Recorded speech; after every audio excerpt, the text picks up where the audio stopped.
మహా అని చెప్పని ఆనాటి రాముడిని అన్నాం. ఇప్పుడు రాఘవేంద్రుడు కూడా రాముని యొక్క రూపంలో ఉండేటువంటి రాఘవేంద్రుడు ఇక్కడ ఉన్నాడు. ఇప్పుడు వారిని ముందుగా మాట్లాడాల్సిందిగా కోరుతున్నాను, వారిని స్పందించాల్సిందిగా కోరుతున్నాను. ఎందుకంటే ఆ తర్వాత మనమందరం ఎదురు చూసేటువంటి ముఖ్య అతిథి నిజ జీవితంలో కూడా కథానాయకుడిగా ఉండేటువంటి మన హీరో శ్రీ నందమూరి బాలకృష్ణ గారి యొక్క సందేశం ఉంటుంది. కాబట్టి ముందుగా డాక్టర్ రాఘవేంద్ర ప్రసాద్ గారిని తమ హృదయావిష్కరణ చేయాల్సిందిగా కోరుతున్నాను. ఓం శ్రీ సాయిరామ్. ఓం ఓం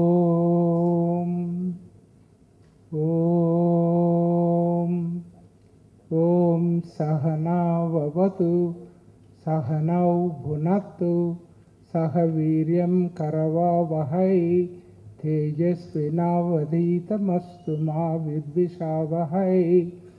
ఓం శాంతి శాంతి శాంతి.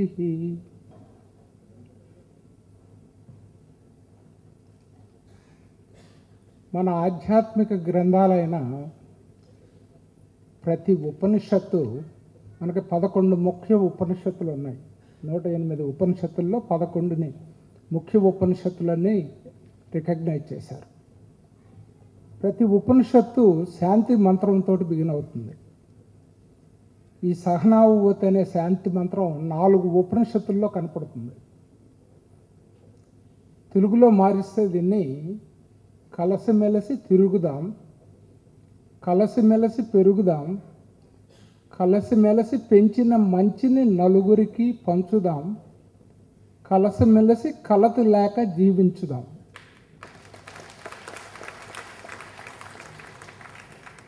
ఒక్క భారతదేశానికే కాదు, యావత్ ప్రపంచానికి ఎంత మంచి సందేశం.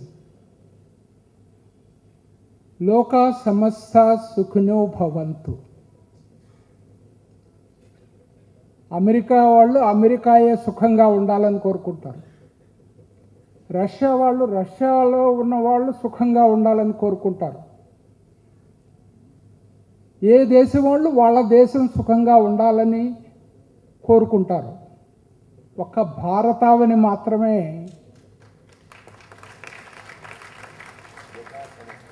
లోకా సమస్త సుఖినో భవంతుంటుంది.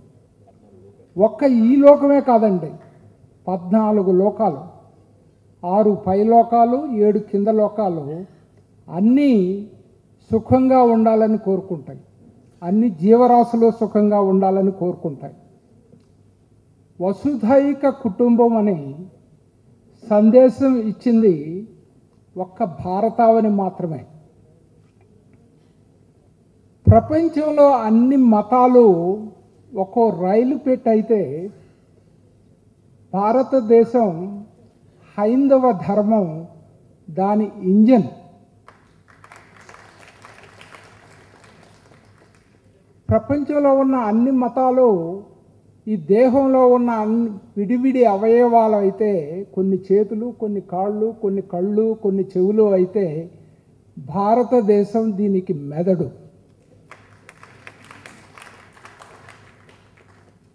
ఫిజిక్స్ చదువుతాం, కెమిస్ట్రీ చదువుతాం, దాంట్లో మంచి రీసెర్చ్ స్కాలర్ కావాలంటే ఎన్నో అవకాశాలు అవసరం. ఈ అవకాశాల కోసమే విదేశాలకు వెళ్తాం, ఎందుకంటే ఇక్కడ అన్ని అవకాశాలు ఉండవు కాబట్టి. అందుకనే మన వాళ్ళు పై చదువులకి అమెరికా వెళ్ళి అక్కడ నోబెల్ ప్రైజ్ తీసుకుంటారు అమెరికా సిటిజన్గా. బట్ ఆధ్యాత్మిక రంగంలో ఏ దేశంలో ఉన్నవాడైనా, ఏ మతంలో ఉన్నవాడైనా ఒక స్థాయికి చేరినప్పుడు భారతావని వైపు చూడవలసిందే.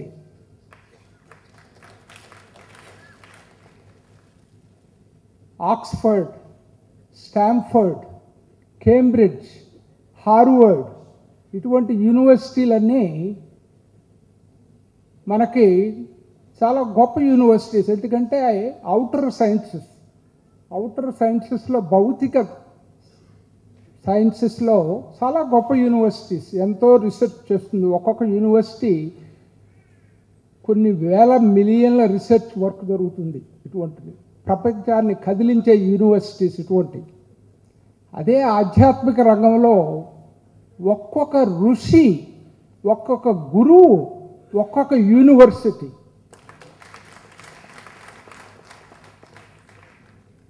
భారతీయులంటే ఎవరు? భారత్. సంస్కృతంలో ఒక అన్నం ఉంది. నాకు సంస్కృతం తెలియకపోయినా తెలిసిన కొద్ది సంస్కృతంలో విడదీస్తే అర్థం తెలుస్తుంది, సంస్కృతంలో కలిపితే అర్థం తెలుస్తుంది, సంస్కృతంలో విడదీస్తే అర్థం తెలుస్తుంది. భారత్ అంటే ట్రూత్ లవర్స్, సత్యాన్ని అన్వేషించే వాళ్ళు ఏ దేశంలో ఉన్నా, ఏ ప్రాంతంలో ఉన్నా, ఏ మతంలో ఉన్నా వాళ్ళందరూ భారతీయులే. భారతీయులు లేని ప్రపంచం లేదు. ఎందుకంటే ఎక్కడెక్కడ సత్యాన్వేషకులు ఉన్నారో వాళ్ళందరూ భారతీయులే. ఈ హైందవ ధర్మం ఒక్కటే వేదం మూలంగా, వేదం ఆధారంగా తయారైన ధర్మం ప్రపంచంలో. వేదం అంటే ఏంటి? వేదం అంటే కాస్మిక్ నాలెడ్జ్, విశ్వ విజ్ఞానం. విశ్వ విజ్ఞానం అంటే ఆల్ పర్వేడింగ్ విశ్వజనీన విజ్ఞానం, అన్ని చోట్ల ఉన్నది.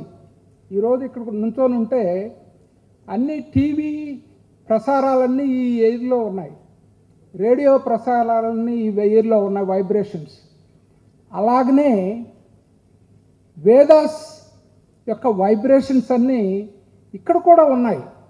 కాకపోతే ప్యూరిటీ ఉండి, స్వచ్ఛత ఉండి, అది క్యాప్చర్ చేసే క్యాపబిలిటీ ఉన్న ఋషులకు మాత్రమే అంతర్వాణిగా గోచరించిన వేదం. అంటే అటువంటి వేదం మీద ఆధారపడి ఉన్న ధర్మం కాబట్టి వేదాంతమైంది. అది వేదం పైన ఆధారపడిన ధర్మం. అందుకని ఈ ధర్మం అన్ని కాలాల్లోనూ ఉంటుంది. ఈ ఒక్క కాలమే కాదు, ఎప్పుడు దీనికి ప్రాబ్లం ఎప్పుడూ లేదు. మనకు తెలియకుండానే ఈ వేదాలని మనం పాటిస్తున్నాం. మనందరం అనుకుంటాం నాకు వేదాల గురించి ఏం తెలియదు అని. నిత్య జీవితంలో మనం చేసే ప్రతి పని, ప్రతి పండగ, ప్రతి సంస్కారంలో వేదం నిమిడి ఉన్నది. మనకు తెలియకుండానే వేదాలని పాటిస్తున్నాము. అది కాకపోతే మనం గుర్తించటం లేదు అది జరుగుతుందని. ఇక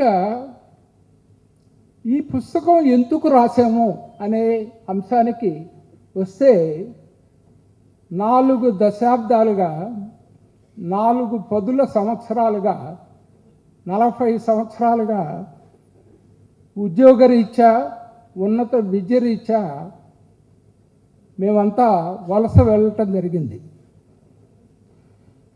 వెళ్ళేటప్పుడు భారతదేశానికి దూరంగా వెళ్ళినా భారతీయతను, భారతీయ సంస్కృతిని, హైందవ సంస్కృతిని మా గుండెల్లో దాచుకొని విదేశాలకు వెళ్ళాం.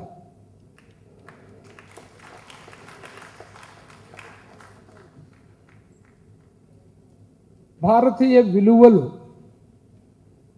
విలువలతో పాటు పాశ్చాత్య దేశాల శ్రమ క్రమశిక్షణ, వర్క్ ఎథిక్, ఈ 2 మేళవించుకున్నాం.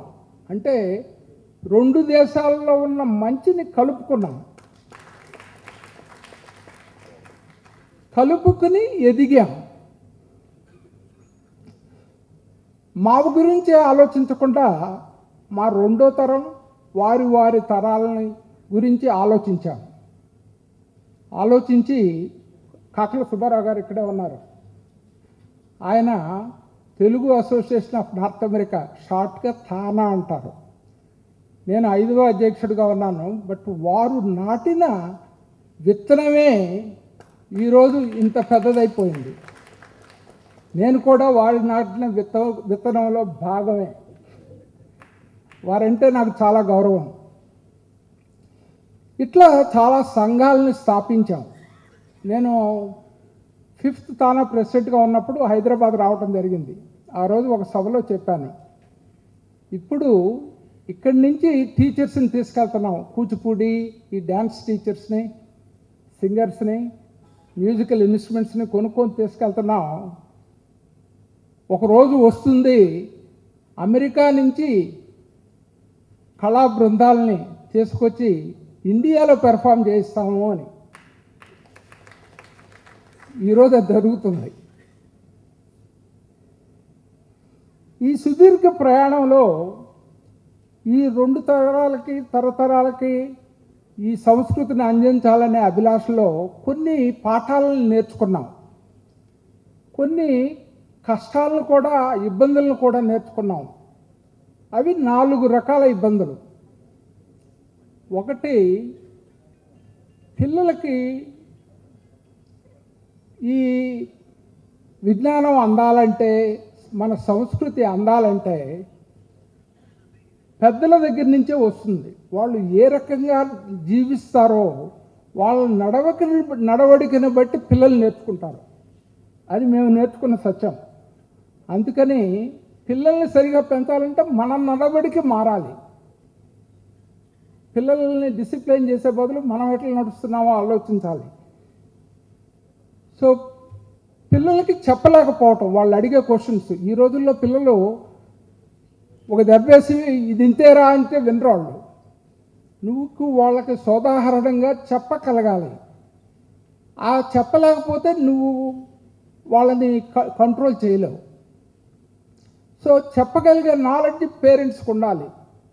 అది లేకపోవటం కొంతమందికి. వాళ్ళు ఏదో ఇంట్లో పూజలు చేస్తారు, పొద్దున్నే లేస్తారు, పూజలు చేస్తారు, చిన్న చిన్న ఇది చేస్తారు, కానీ ఏ క్వశ్చన్స్ అడిగితే అది ఎంతేరా అంటారు, కానీ ఆన్సర్ చెప్పలేకపోవటం.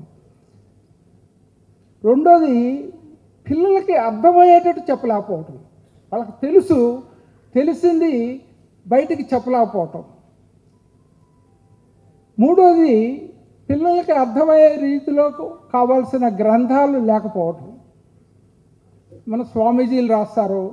యాక్చువల్లీ ఒక చిన్న ఎగ్జాంపుల్ చెప్తాను. నేను ఇక్కడి నుంచి తెలుగులో ఉన్న ఋగ్వేదం అన్ని వేదాల పుస్తకాలన్నీ తీసుకెళ్ళాను. టీటీడీ వాళ్ళు పబ్లిష్ చేశారు. చాలా అరుదు ఇప్పుడు దొరకాలంటే ఆ పుస్తకాలు. చదవటం మొదలు పెడితే తెలుగు అయినా కూడాను ఒక్క మాట అర్థం కాలేదు.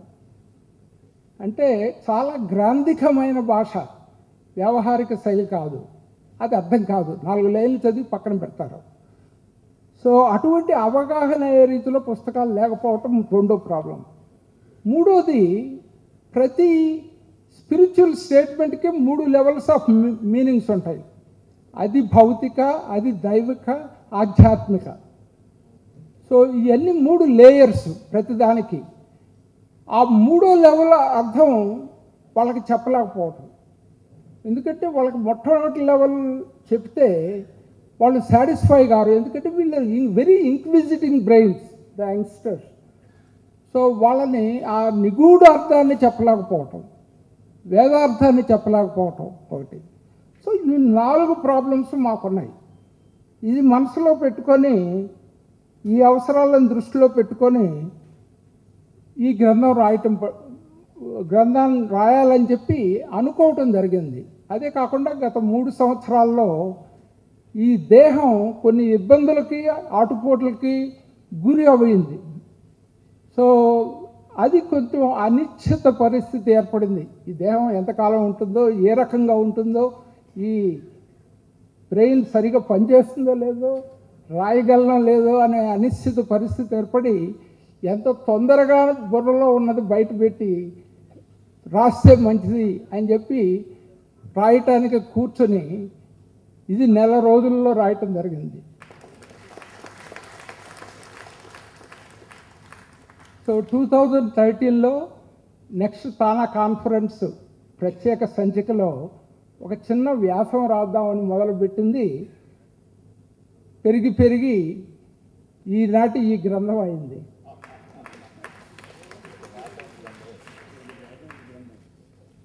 ఈ పుస్తకం చదివితే ఏమిటి లాభం అని అనుకోవచ్చు. ఒకటి, హిందూ ధర్మ సమగ్ర దర్శనం జరుగుతుంది. ఇంగ్లీష్లో కొన్ని పదాలకి తెలుగు లేదు. Bird's eye view of Hinduism అంటే విహంగ వీక్షణం. ఎంత చక్కని పడండి, థ్యాంక్ యూ. సో హిందూ ధర్మ విహంగ వీక్షణం జరుగుతుంది ఈ పుస్తకం చదివితే. ఎందుకంటే 55 చాప్టర్లలో ప్రవేశికలో ఒక రిస్ట్రిక్షన్ ఉంది. మనకి ఎంతో తెలిసినా కూడాను తెలిసింది మొత్తం రాయలేము. ఎందుకంటే ఇది ఒక చాప్టరు ఒక అంశానికి సంబంధించిన ఇది కాదు కాబట్టి you need to know when to stop. ఎక్కడ ఆపాలి అనేది కూడా తెలియాలి. చెప్పాల్సినంత చెప్పాలి, ఆపాల్సిన చోట ఆపాలి. సో తొందరగా పూర్తి చేయాలి. నేను ఇది 600 పేజీల పుస్తకం రాస్తే ఎవరో మళ్ళీ దాన్ని ఓపెన్ కూడా చేయరు. అందుకని 200 పేజెస్ అనగానే కొంచెం అట్లీస్ట్ దే గెట్స్ ఇంట్రెస్టెడ్. రెండోది, హైందవ ప్రాశస్త్యాన్ని గురించి చెప్పటం. మనాళ్ళు అనుకుంటారు హిందూ ధర్మంలో లేనిది ప్రపంచంలో ఏ ధర్మంలోనూ లేదు. మనకి లేదు అనుకుంటే మనం అన్వేషణ చేయలేదు అని అర్థం. అదే కాదు, ఇది చదివిన తర్వాత కొంతమందికి తర్వాత ప్రామాణిక గ్రంథాలు ఉన్నాయి. భగవద్గీత, ఉపనిషత్సు, బ్రహ్మసూత్రాలు, ఇటువంటి ప్రామాణిక గ్రంథాలు చదవాలనే అభిలాష కలిగిస్తుంది ఈ గ్రంథం. మూడోది, మానవ విలువలు. ప్రతివాడు నేను స్పిరిచువల్ అనుకో అక్కర్లేదు, మంచితనాన్ని గురించి. ఎందుకంటే స్పిరిచువాలిటీ ఎండ్ పాయింట్ ఏంటంటే క్యారెక్టర్. స్పిరిచువాలిటీ ఎండ్ పాయింట్ ఏంటంటే మంచి మనిషిగా మారటం. పెద్దలు ఇందాకనే చెప్పారు. ఈ గ్రంథం దానికి స్ఫూర్తినిస్తుంది మంచిగా ఉండటానికి. ఈ గ్రంథం మరుపు నుండి ఎరుకకు తీసుకెళ్తుంది. మరుపు అంటే సృష్టి, ఎరుక అంటే రియలైజేషన్. సో ఈ జన్మ అనేది మరపు నుండి ఎరుకకు జరిగే ప్రయాణం. సో ఈ గ్రంథం చదివితే ఈ మరపు నుండి ఎరుకకు స్ఫూర్తి జరిగి మన ప్రయాణం మొదలు పెట్టకుండా ఉండుంటే. రెండోది, చిత్తశుద్ధి యొక్క ప్యూరిటీ యొక్క వాల్యూ. ఎందుకంటే purity leads to unity, unity leads to divinity. So purity యొక్క ఇంపార్టెన్స్ చెప్తుంది. ఇంకొకటి, అహంకారం. ఎందుకంటే చదువుకున్న వాడికి, విద్యాధికుడికి గుర్తు ఏంటంటే వినయం. అహంకారము మన స్వస్వరూప జ్ఞానాన్ని మరుగు చేస్తుంది. సో త్యాగం అంటాం. ఏదో మనం డబ్బులు త్యాగం చేయటం కాదు, ఆస్తిని త్యాగం చేయటం కాదు. అహంకార త్యాగమే నిజమైన త్యాగమని చెప్తుంది.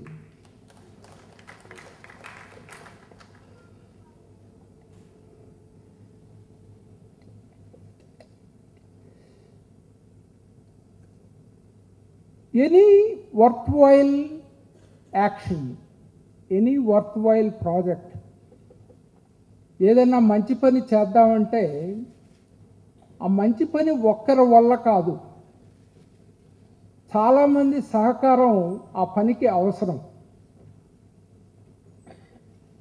నేను ఎంతో అదృష్టవంతుడిని. ఎంతో మంచి మిత్రులు నాకు ఉండటం, సహాయ సహకారాలు ఇవ్వటానికి. మిత్రులు మద్దాళి రఘురామ్ గారు, ఏఎస్ మూర్తి గారు, అనువాదం చేసిన మైలవరపు శ్రీనివాసరావు గారు, డిటిపి చేసిన బొమ్మరాజు లక్ష్మి గారు,